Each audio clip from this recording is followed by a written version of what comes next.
encore de partager la parole de Dieu en ces jours où nous avons célébré notre Dieu Jésus-Christ de Nazareth.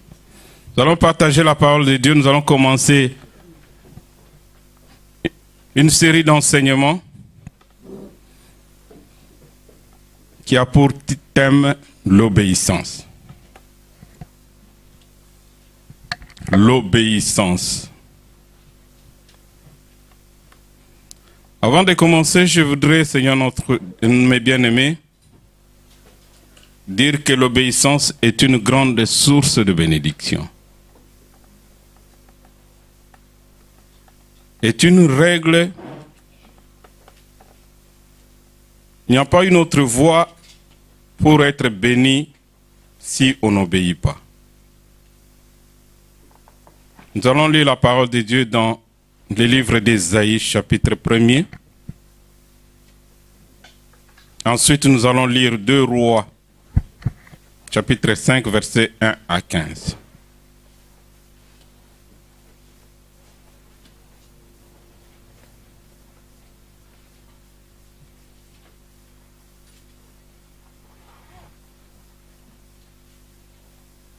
Ésaïe, chapitre 1er, au verset 19, la Bible dit exactement ceci.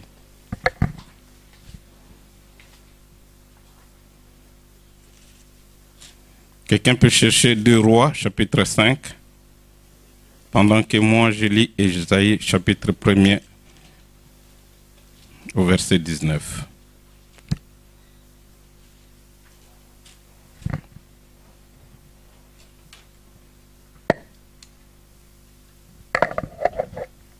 Je lis au nom de Jésus. Nous pouvons nous lever dans la présence de Dieu, s'il vous plaît, pour honorer la parole de Dieu. Même les enfants peuvent se lever, s'il vous plaît. Je lis au nom de Jésus-Christ. Ésaïe chapitre 1er au verset 19. Si vous avez de la bonne volonté, et si vous êtes docile, vous mangerez la meilleure production du pays. Mais si vous résistez, et si vous êtes rebelles, vous serez dévorés. Car la bouche de l'Éternel a parlé. Nous allons nous attarder sur le verset 19. Si vous avez de la bonne volonté, et si vous êtes docile, vous mangerez la meilleure production du pays. Amen. Amen. Si nous sommes obéissants, et si nous avons de la bonne volonté, si nous sommes obéissants, nous mangerons la meilleure production du pays. Amen. Amen. Nous pouvons nous asseoir, s'il vous plaît.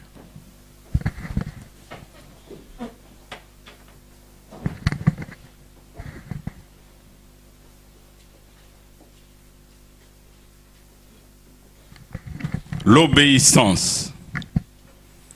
Je voudrais souligner ici que l'obéissance est un thème très complexe, simple à comprendre, mais pas facile à pratiquer. C'est simple vraiment à comprendre. L'obéissance, c'est un thème très simple à comprendre, mais que la plupart des gens ont du mal à mettre en pratique. Mais Dieu nous demande de mettre en pratique la parole de Dieu. Nani Mokonzi? C'est quoi l'obéissance? Nous allons parcourir, aujourd'hui je vais juste introduire, donner l'introduction.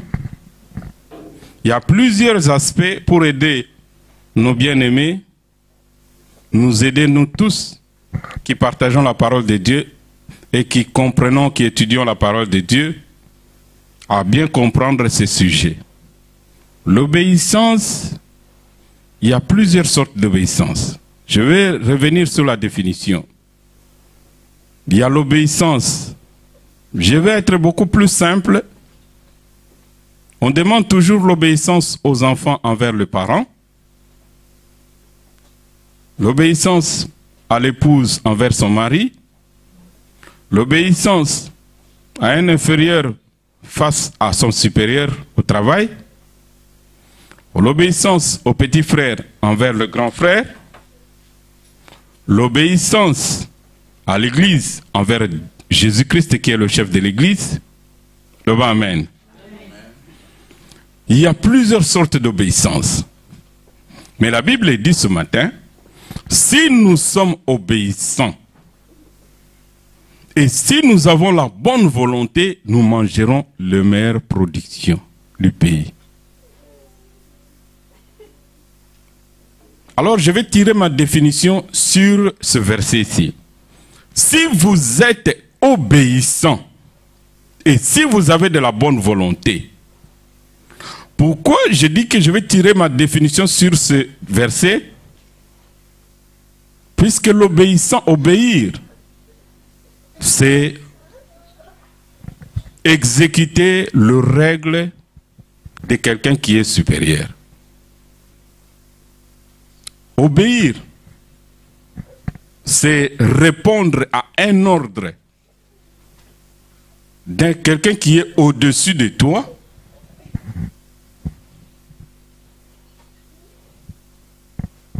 Tu exécutes ces ordres avec la bonne volonté. Puisque la Bible parle de la bonne volonté, n'est-ce pas? C'est-à-dire tu exécutes un ordre avec amour. Tu exécutes un ordre avec une bonne volonté. Donc la bonne volonté, on parle maintenant du cœur. Nani Mokozi?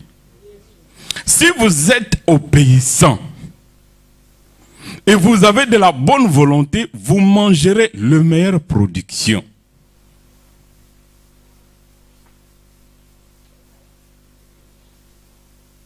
Dieu est tellement amour, il nous dit, c'est lui qui met là en pratique la parole de Dieu. C'est-à-dire, c'est lui qui obéit. Quand vous lisez le livre de Deutéronome, on nous lit, si vraiment vous obéissez à la parole de Dieu, vous mettez en pratique la parole de Dieu, vous faites ce que la parole de Dieu dit, c'est ce que vous poussera à manger la meilleure production du pays. Le bas, amen. Amen. Pourquoi ici on parle de la bonne volonté? Tu peux connaître les règles, l'ordre qu'on t'a donné, tu l'exécutes. Malgré toi, tu ne mangeras pas les meilleures productions. Ici, nous parlons des enfants de Dieu. Un enfant de Dieu doit obéir. Il ne doit pas discuter aux ordres qu'on lui a donnés. On dit, si vous êtes obéissant et vous avez de la bonne volonté. Je donne un exemple banal. On te demande de faire la vaisselle, par exemple. Tu le fais malgré toi. Tu le fais pas de bonne volonté. La Bible dit que tu ne peux pas manger les meilleures productions. Est-ce que vous comprenez? Voilà pourquoi Dieu insiste sur la bonne volonté. Donc moi je définis, c'est exécuter un ordre de celui qui est supérieur à toi avec de la bonne volonté ou par amour selon la volonté de Dieu. Amen. Pourquoi je dis selon la volonté de Dieu?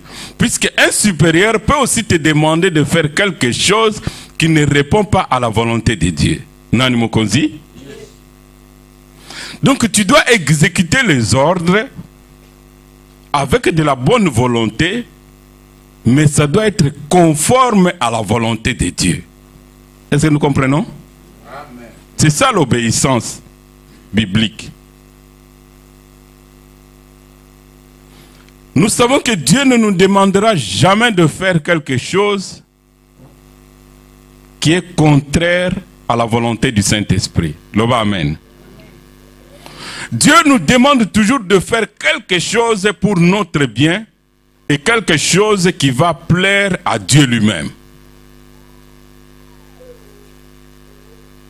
Si tu travailles dans une entreprise, on te dit par exemple, nous tous, nous sommes dans ce cercle ici.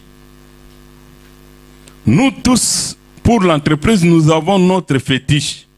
Toi, tu ne vas pas obéir puisque ça ne répond pas à la volonté de Dieu. Est-ce que nous comprenons? L'obéissance. Donc, je disais à l'introduction que l'obéissance, nous allons parcourir beaucoup d'aspects d'obéissance. L'obéissance des enfants, l'obéissance des jeunes envers les plus grands, l'obéissance envers les grandes personnes de la ville, l'obéissance envers les autorités, l'obéissance envers l'Église, envers Jésus-Christ, puisqu'on est membre de l'Église, nous sommes soumis à Jésus-Christ. Et quand tu obéis, tu dois être soumis à celui qui te donne les ordres. Nani Mokonzi? Yes. Si nous sommes obéissants et nous avons de la bonne volonté, nous mangerons la meilleure production. J'insiste sur la bonne volonté. J'insiste. Alors, pour être vraiment obéissant, selon la volonté de Dieu, il faut d'abord recevoir Jésus-Christ comme son Seigneur et Sauveur. Je crois que tu allais dire Amen. Amen. Ensuite, tu dois avoir le Saint-Esprit en toi. Puisque sans le Saint-Esprit, tu ne peux pas obéir. Nani Mokonzi? Tu dois avoir le Saint-Esprit en toi.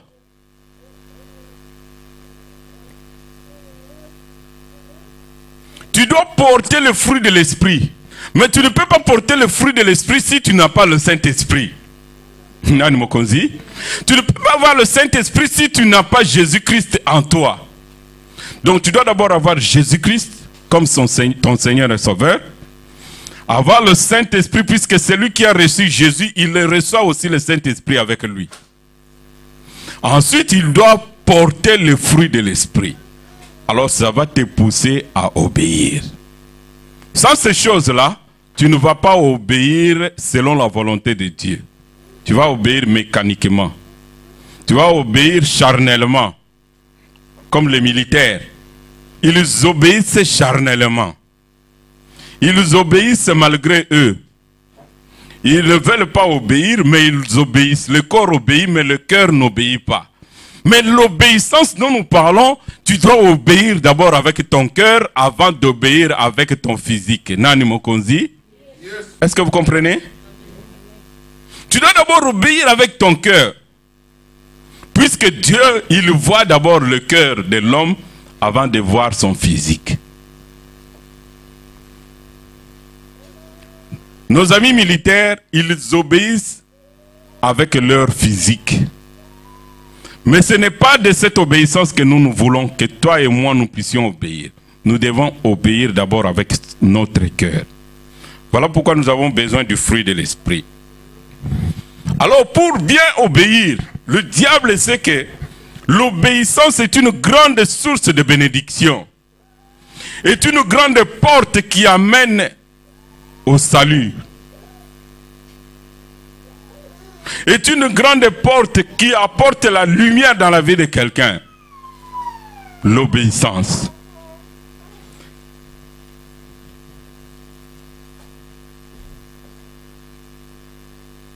Alors l'obéissance, le diable sait que si tu obéis, tu vas manger les meilleures productions. Mais la mission du diable est de t'empêcher de manger les meilleures productions. Mais il a déjà échoué puisque nous l'avons déjà découvert ses astuces. Loba amen.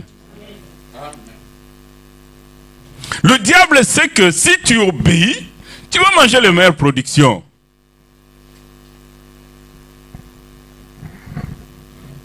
Il y a un proverbe kassaïen qui dit toujours, moi n'en coupe pas. Maman Jeannette ou Yabato. Maman Bibi. Parce qu'ils disent quoi? Moi, n'en coupe pas. Moi, n'en coupe moi. Moi, n'en coupe moi, n'en coupe. Il y a un proverbe qui dit, un enfant qu'on envoie souvent, Rachel, tu peux faire ceci. Rachel, tu peux faire ceci. Rachel, tu peux faire ceci. Il va toujours. Même dans ton sommeil, quand tu es béni, tu penses à Rachel, n'est-ce pas? Puisque tu dis, ah, Rachel a toujours répondu quand je lui dis, fais ceci, fais ceci, fais ceci. Même quand tu vois quelque chose au magasin, tu penses déjà à la bénédiction. Voilà pourquoi Jacob voulait, Isaac voulait bénir ses enfants. On pense toujours à l'enfant qui est obéissant.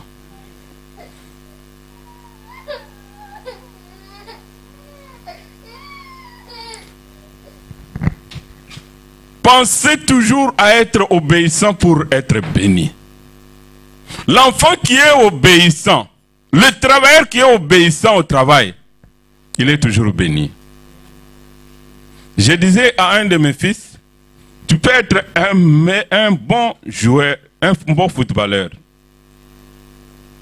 Mais si tu n'obéis pas aux règles de l'entraîneur, il va te mettre à côté.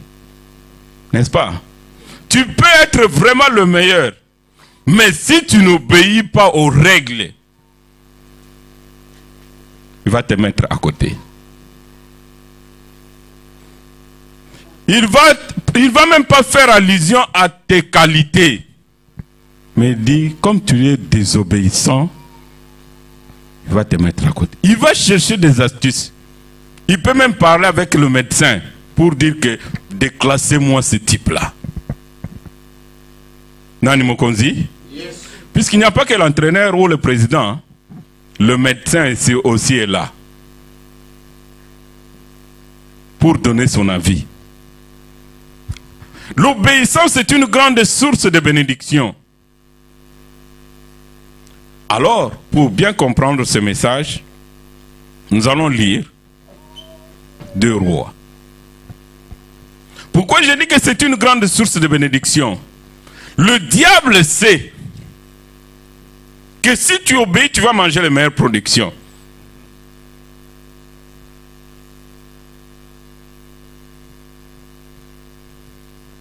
Deux Rois. Papa Narcisse va nous aider à lire 2 Rois chapitre 5.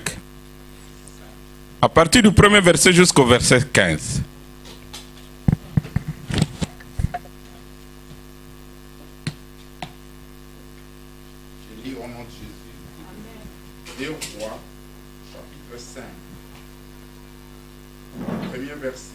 Naman, chef de l'armée du roi de Syrie, jouissait de la faveur de son maître et d'une grande considération, car c'était par lui que l'Éternel avait délivré les Syriens. Mais cet homme fort et vaillant était lépreux.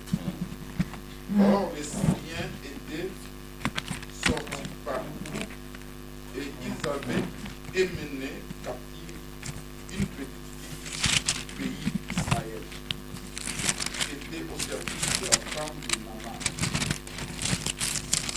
Et elle dit à sa maîtresse, oh, si mon Seigneur était auprès du prophète qui est à Samarie, le prophète me guérirait de sa lèpre. Naman alla dire à son maître, la jeune fille du pays d'Israël a parlé de telle et telle manière. Et le roi de Syrie dit, va, rends-toi à Samarie. Et j'enverrai une lettre au roi d'Israël. Il partit prenant avec lui 10 talents d'argent, 6000 cycles d'or et 10 vêtements et des rechanges. Il porta au roi d'Israël la lettre, où il était dit, maintenant, quand cette lettre te sera parvenue, tu sauras que je t'envoie Naman, mon serviteur, afin que tu le guérisses de sa lèpre. Après avoir lu la lettre, les rois d'Israël déchira ses vêtements et dit, « Suis-je Dieu pour faire mourir et pour faire vivre, pour qu'il s'adresse à moi afin que je guérisse un homme de sa lèpre? Sachez donc et comprenez qu'il cherche une occasion de dispute avec moi. » Lorsque Élisée, homme de Dieu, apprit que les rois d'Israël avaient déchiré ses vêtements, il envoya dire au roi, « Pourquoi as-tu déchiré tes vêtements? Laisse-moi venir à moi, et laisse-le venir à moi, et il saura qu'il y a un prophète en Israël. » Naaman vint avec ses chevaux et son char, et il s'arrêta à la porte de la maison d'Élisée. Élisée lui